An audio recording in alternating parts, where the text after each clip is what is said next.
Hi, hello ಎಲ್ಲ ನನ್ನ ಸ್ಪರ್ಧಾ ಮಿತ್ರರಿಗೂ ವೆಲ್ಕಮ್ ಟು ಸ್ಪರ್ಧಾ ಮಾಹಿತಿ ಯೂಟ್ಯೂಬ್ ಚಾನಲ್. ಈ ಕ್ಲಾಸಲ್ಲಿ ಏನು ನೋಡೋಣ ಅಂದರೆ ವಿಜ್ಞಾನದ ಒಂದು ಅಧ್ಯಾಯ. ವಿಜ್ಞಾನದ ಒಂದು ಅಧ್ಯಾಯ ಯಾವುದಂದ್ರೆ ಜೀವಕೋಶಗಳ ಅಧ್ಯಯನ, ದ ಸ್ಟಡಿ ಆಫ್ ಸೆಲ್ಸ್ ಬಗ್ಗೆ ಅಧ್ಯಯನ ಮಾಡೋಣ. ಜೀವಶಾಸ್ತ್ರ ಅಥವಾ ಜೀವವಿಜ್ಞಾನ ಎಂಬ ಪದದ ಮೂಲ ಗ್ರೀಕ್ ಭಾಷೆಯಿಂದ ಬಂದಿದೆ. ಯಾವುದು? ಜೀವಶಾಸ್ತ್ರ ಅಥವಾ ಜೀವವಿಜ್ಞಾನ ಎಂಬ ಪದದ ಮೂಲ ಗ್ರೀಕ್ ಭಾಷೆಯಿಂದ ಬಂದಿದೆ. ಭಯ ಎಂದರೆ ಜೀವ, ಲೋಗೋಸ್ ಎಂದರೆ ಅಧ್ಯಯನ. ಬಯಾಲಜಿ ಅಂದರೆ ಅದೇ ಭಯ ಎಂದರೆ ಜೀವ, ಲೋಗೋಸ್ ಎಂದರೆ ಅಧ್ಯಯನ. ಜೀವಿಗಳ ಬಗ್ಗೆ ಅಧ್ಯಯನ ಮಾಡುವುದಕ್ಕೆ ಜೀವಶಾಸ್ತ್ರ ಎಂದು ಕರೆಯುತ್ತಾರೆ. ಜೀವಿಗಳ ಬಗ್ಗೆ ಅಧ್ಯಯನ ಮಾಡುವುದಕ್ಕೆ ಜೀವಶಾಸ್ತ್ರ ಎಂದು ಕರೆಯುತ್ತಾರೆ. ಬಯಾಲಜಿ ಎಂಬ ಪದವು ಕರೋಲಸ್ ಲಿನಿಯಸ್ ರವರು ಮೊದಲ ಬಾರಿಗೆ 1736ರಲ್ಲಿ ಬಳಸಿದರು. ಹೌದು, ಕರೋಲಸ್ ಲಿನಿಯಸ್ ರವರು 1736ರಲ್ಲಿ ಬಳಸ್ತಾರೆ. ಯಾವುದು? ಬಯಾಲಜಿ ಎಂಬ ಪದವನ್ನು. ಜೀವಶಾಸ್ತ್ರದ ಪಿತಾಮಹ ಅಂತ ಬಂದ್ರೆ ಅರಿಸ್ಟಾಟಲ್. ಜೀವಶಾಸ್ತ್ರವನ್ನು ಪ್ರಮುಖವಾಗಿ ಎರಡು ವಿಧಗಳಾಗಿ ವಿಂಗಡಿಸಲಾಗಿದೆ. ಯಾವುದಾದಂದ್ರೆ ಪ್ರಾಣಿಶಾಸ್ತ್ರ, ಎರಡನೇದು ಸಸ್ಯಶಾಸ್ತ್ರ. ಪ್ರಾಣಿಶಾಸ್ತ್ರ ಅಂದ್ರೆ ಇದು ಪ್ರಾಣಿಗಳ ಬಗ್ಗೆ ವೈಜ್ಞಾನಿಕವಾಗಿ ಅಧ್ಯಯನ ಮಾಡುವುದಕ್ಕೆ ಪ್ರಾಣಿಶಾಸ್ತ್ರ ಎಂದು ಕರೆಯುತ್ತಾರೆ. ವೈಜ್ಞಾನಿಕವಾಗಿ ಅಧ್ಯಯನ ಮಾಡುವುದಕ್ಕೆ ಪ್ರಾಣಿಶಾಸ್ತ್ರ ಎಂದು ಕರೆಯುತ್ತಾರೆ. ಪ್ರಾಣಿಶಾಸ್ತ್ರದ ಪಿತಾಮಹ ಯಾರಂದ್ರೆ ಅರಿಸ್ಟಾಟಲ್. ಸೆಕೆಂಡ್ ಬಂದ್ರೆ ಸಸ್ಯಶಾಸ್ತ್ರ. ಸಸ್ಯಗಳ ಬಗ್ಗೆ ವೈಜ್ಞಾನಿಕವಾಗಿ ಅಧ್ಯಯನ ಮಾಡುವುದಕ್ಕೆ ಸಸ್ಯಶಾಸ್ತ್ರ ಎಂದು ಕರೆಯುತ್ತಾರೆ. ಇನ್ನೊಂದು ಯಾವುದಂದ್ರೆ ನೀರನ್ನು ಜೀವಜಲ ಎಂದು ಕರೆಯುತ್ತಾರೆ.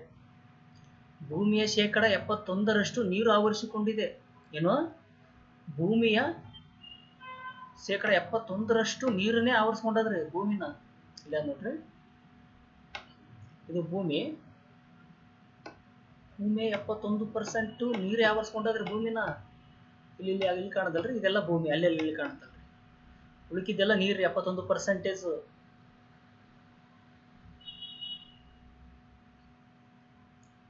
ಅದಕ್ಕಾಗಿ ಇದಕ್ಕೆ ಏನಂತ ಕರೀತಾರಪ್ಪ ಅಂದ್ರ ನೀಲಿ ಗ್ರಹ ಎಂದು ಕರೆಯುತ್ತಾರೆ. ಯಾವುದಕ್ಕ? ಭೂಮಿಗೆ ನೀಲಿ ಗ್ರಹ ಅಂತ ಕರೀತಾರೆ. ಯಾಕಂದ್ರೆ ಅತಿ ಹೆಚ್ಚು ನೀರಿನಿಂದ ಕೂಡ್ಯದ. ಇದು ನೀಲಿ ಬಣ್ಣ ತರ ಕಾಣುತ್ತೆ. ಅದಕ್ಕಾಗಿ ನೀಲಿ ಗ್ರಹ ಎಂದು ಕರೆಯುತ್ತಾರೆ. ನೀರನ್ನು ಸಾರ್ವತ್ರಿಕ ದ್ರಾವಕವಾಗಿದ್ರಿ. ಸೌರವ್ಯೂಹದಲ್ಲಿ ಅತಿ ಹೆಚ್ಚು ಸಾಂದ್ರತೆ ಹೊಂದಿರುವ ಗ್ರಹ ಯಾವುದಂದ್ರೆ ಭೂಮಿ. ಸೌರವ್ಯೂಹದಲ್ಲಿ ಅತಿ ಹೆಚ್ಚು ಸಾಂದ್ರತೆ ಹೊಂದಿರುವ ಗ್ರಹ ಯಾವುದು? ಭೂಮಿ. ಸೆಕೆಂಡ್ ಬಂದ್ರೆ ಆಮ್ಲಜನಕ. ಇದನ್ನು ಪತ್ತೆ ಹಚ್ಚಿದ ವಿಜ್ಞಾನಿ ಯಾರಪ್ಪ ಅಂದ್ರ ಜೋಸೆಫ್ ಪ್ರಿಸ್ಲೆ. ಯಾವುದು? ಆಮ್ಲಜನಕವನ್ನು ಪತ್ತೆ ಹಚ್ಚಿದ ವಿಜ್ಞಾನಿ ಜೋಸೆಫ್ ಪ್ರಿಸ್ಲೆ. ಭೂಮಿಯು ಉಗಮಗೊಂಡಾಗ ಆಮ್ಲಜನಕವನ್ನು ಹೊಂದಿರಲಿಲ್ಲ. ಯಾವುದು? ಭೂಮಿ ಫಸ್ಟ್ ಉಗಮ ಹೊಂದಾಗ ಆಮ್ಲಜನಕನೇ ಇರ್ಲಿಲ್ರಿ ಭೂಮಿ ಮೇಲೆ. ವಾತಾವರಣದಲ್ಲಿ ಎರಡನೇ ಅತಿ ದೊಡ್ಡ ಅನಿಲ ಅಂತ ಕೂಡ ಬಂದ್ರ ಆಮ್ಲಜನಕ. ನೋಡ್ರಿ, ಭೂಮಿಯಲ್ಲಿ ಎರಡನೇ ದೊಡ್ಡ ಅನಿಲ ಅಂದ್ರು,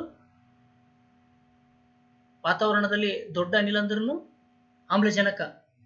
ಮತ್ತು ಭೂತೊಗಟೆಯಲ್ಲಿ ಅಧಿಕವಾಗಿರುವ ಅನಿಲ ಅಂದ್ರ ಆಮ್ಲಜನಕ. ಭೂತೊಗಟೆ ಇದು ವಾತಾವರಣದಾಗಾದ್ರೆ ಎರಡನೇ ದೊಡ್ಡ ಅನಿಲ ಆದ್ರೆ, ಭೂಮಿ ಮೇಲೆ ದೊಡ್ಡ ಅನಿಲ ಅಂದ್ರೂ ಇದೇ ರೀ ಆಮ್ಲಜನಕ. ಮತ್ತು ಮಾನವನ ದೇಹದಲ್ಲಿ ಅತಿ ಹೆಚ್ಚಾಗಿರುವುದು ಕೂಡ ಆಮ್ಲಜನಕನ ಇರ್ತಾರೆ ಮಾನವ ದೇಹದಾಗ. ನೀರಿನಲ್ಲಿ ಆಮ್ಲಜನಕದ ಕೊರತೆಯನ್ನು ಯೂಟ್ರಿಫಿಕೇಶನ್ ಎಂದು ಕರೆಯುತ್ತಾರೆ. ನೀರಿನಲ್ಲಿ ಆಮ್ಲಜನಕದ ಕೊರತೆಯನ್ನು ಏನಂತ ಕರೀತಾರೆ? ಯೂಟ್ರಿಫಿಕೇಶನ್ ಎಂದು ಕರೀತಾರೆ. ಕಾರ್ಬನ್ ಸಿಂಕಿಂಗ್ ಎಂದರೆ ಯಾವುದು? ಕಾರ್ಬನ್ ಸಿಂಕಿಂಗ್ ಎಂದರೆ ಏನಪ್ಪಾ ಅಂದ್ರ ವಾತಾವರಣದಲ್ಲಿ ಆಮ್ಲಜನಕವನ್ನು ಹೆಚ್ಚಿಸುವುದು ಅಥವಾ ವಾತಾವರಣದಲ್ಲಿ ಕಾರ್ಬನ್ ಕಡಿಮೆ ಮಾಡುವುದು. ವಾತಾವರಣದಲ್ಲಿ ಆಮ್ಲಜನಕವನ್ನು ಹೆಚ್ಚಿಸುವುದು ಸಿಂಕಿಂಗ್ ಅಂತ ಕರೀತಾರೆ. ಯಾವುದು? ಕಾರ್ಬನ್ ಸಿಂಕಿಂಗ್ ಅಂತ ಕರೀತಾರೆ. ಮತ್ತು ವಾತಾವರಣದಲ್ಲಿ ಕಾರ್ಬನ್ ಕಡಿಮೆ ಮಾಡೋದು ಅಂದ್ರೂ ಕೂಡ ಕಾರ್ಬನ್ ಸಿಂಕಿಂಗ್ ಅಂತ ಕೂಡ ಕರೀತಾರೆ. ಅದಕ್ಕೆ ಓಜೋನ್ ನೋಡೋಣ್ರಿ. ಓಜೋನ್ ನೋಡನ್ರಿ. ಆಮ್ಲಜನಕದ ಒಂದು ಬಹುರೂಪ ಆಗಿದೆ ಓಜೋನ್. ಏನ್ರಿ? ಆಮ್ಲಜನಕದ ಒಂದು ಬಹುರೂಪ ರೀ ಓಜೋನ್.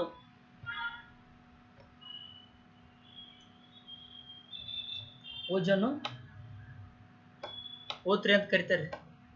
ಆಮ್ಲಜನಕದ ಬಹುರೂಪ ರೀ ಓಜೋನ್. ಆಮ್ಲಜನಕದ 3 ಪರಮಾಣುಗಳು ಇರ್ತವೆ. ಓಜೋನ್ ನಲ್ಲಿ 3 ಆಮ್ಲಜನಕದ ಪರಮಾಣುಗಳು ಇರ್ತವೆ. ಓಜೋನ್ ಸ್ತರಗೋಳದಲ್ಲಿ 15 ರಿಂದ 30 ಕಿಲೋಮೀಟರ್ ಒಳಗಿರ್ತಾರೆ. ಯಾವುದು? ಓಜೋನ್ ರೀ. ಸ್ತರಗೊಳ್ಳದೆ ಭೂಮಿಯಿಂದ ಓಜೋನ್ ಅನ್ನು 1963ರಲ್ಲಿ ಚಾರ್ಲ್ಸ್ ಫ್ಯಾಬ್ರಿ ಮತ್ತು ಹೆನ್ರಿ ಪ್ಯೂಸನ್ ಎಂಬ ಇಬ್ಬರು ಪತ್ತೆ ಹಚ್ಚಿದ್ದಾರೆ. ಇಬ್ಬರು ವಿಜ್ಞಾನಿಗಳು ಪತ್ತೆ ಹಚ್ತಾರೆ. ಯಾರು?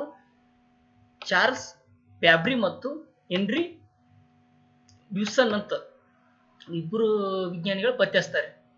ಓಜೋನ್ ತೀವ್ರ ನೇರಳಾತೀತ ಕಿರಣಗಳನ್ನು ಹೀರಿಕೊಳ್ಳುತ್ತದೆ.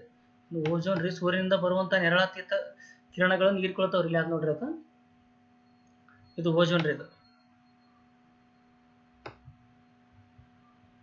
ಇದು ಓಜೋನ್. ಇವು ನೇರಳಾತೀತ ಕಿರಣಗಳು. ಇವು ಸೂರ್ಯನಿಂದ ಬರುವಂತಹ ನೇರಳಾತೀತ ಕಿರಣಗಳನ್ನು ಓಜೋನ್ ಹೀರಿಕೊಳ್ಳುತ್ತದೆ. ಹೀರಿಕೊಂಡು ನಮಗೂ ಭೂಮಿ ಮೇಲೆ ಇರುವಂತ ಎಲ್ಲ ಪ್ರಾಣಿಗಳಿಗೂ ಕೂಡ ರಕ್ಷಣೆ ಕೊಡ್ತಾರೆ. ಇದು ಎಷ್ಟಿರುತ್ತೆ ಅಂದ್ರೆ 15ರಿಂದ 30 ಕಿಲೋಮೀಟರ್ ಒಳಗಿರುತ್ತೆ ಇದು. ಅದು ಓಜೋನ್ ಪದರ ರೀ.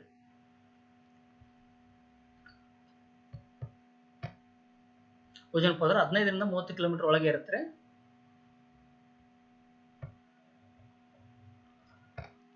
ಓಜೋನ್ ಹಾನಿಗೊಳ್ಳಲು ಕಾರಣವಾದ ಅನಿಲಗಳು ಯಾವುದು? ಓಜೋನ್ ಹಾನಿಗೊಳ್ಳಲು ಕಾರಣದ ಅಂಶಗಳು ಅಥವಾ ಅನಿಲಗಳು ಯಾವಪ್ಪ ಅಂದ್ರೆ ಕ್ಲೋರಿನ್, ಅಮೋನಿಯಾ, ದ್ರವ ಸಾರಜನಕ, ತಂಪು ಕಾರಕಗಳು. ದ್ರವ ಸಾರಜನಕ, ತಂಪು ಕಾರಕಗಳು, ಹೈಡ್ರೋಕಾರ್ಬನ್ಗಳು, ಕ್ಲೋರಿನ್, ಹಸಿರುಮನೆ ಅನಿಲ.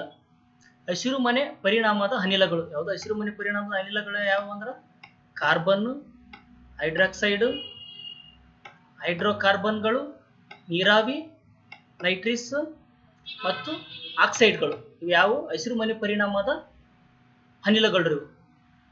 ಓಜೋನ್ ಸುಸ್ಥಿರತೆಯನ್ನು ನಿಯಂತ್ರಿಸುವ ಸಮಿತಿ ಯಾವುದಂದ್ರ ಪ್ರೋಟೋಕಾಲ್ ಸಮಿತಿ.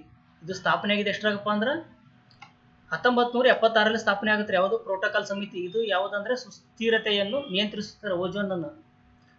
ಓಜೋನ್ ಪದರವನ್ನು ಡಬ್ಸನ್ ಸ್ಕೇಲ್ನಿಂದ ಅಳೆಯುತ್ತಾರೆ.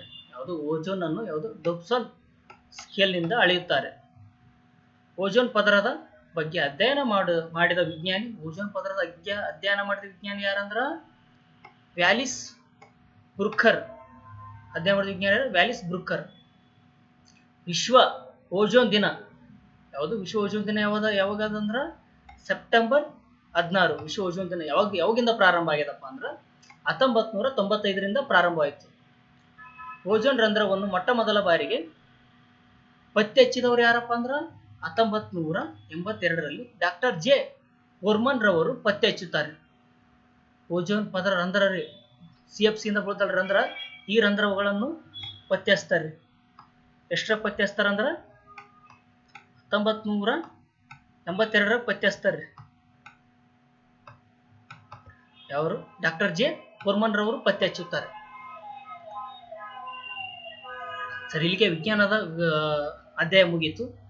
ಎಲ್ಲ ನನ್ನ ಸ್ಪರ್ಧಾ ಮಿತ್ರರು ನಮ್ಮ ಚಾನಲ್ಗೆ ಲೈಕ್ ಮಾಡಿ, ಶೇರ್ ಮಾಡಿ, ಕಮೆಂಟ್ ಮಾಡಿ, ಬೆಲ್ ಐಕನ್ ಕ್ಲಿಕ್ ಮಾಡಿ ಮತ್ತು ಎಲ್ಲ ಸ್ಪರ್ಧಾ ಮಿತ್ರರಿಗೂ ಕೂಡ ಶೇರ್ ಮಾಡಿ. ನೀವು ಲೈಕು ಶೇರು ಮಾಡೋದ್ರಿಂದ ನಮಗೂ ಕೂಡ ಇನ್ನೂ ಕ್ಲಾಸ್ಗಳು ಹೆಚ್ಚಿನ ಕ್ಲಾಸ್ಗಳು ಮಾಡ್ಬೇಕಂತ ಅನಿಸ್ತದೆ. ಸರಿ, ಓಕೆ.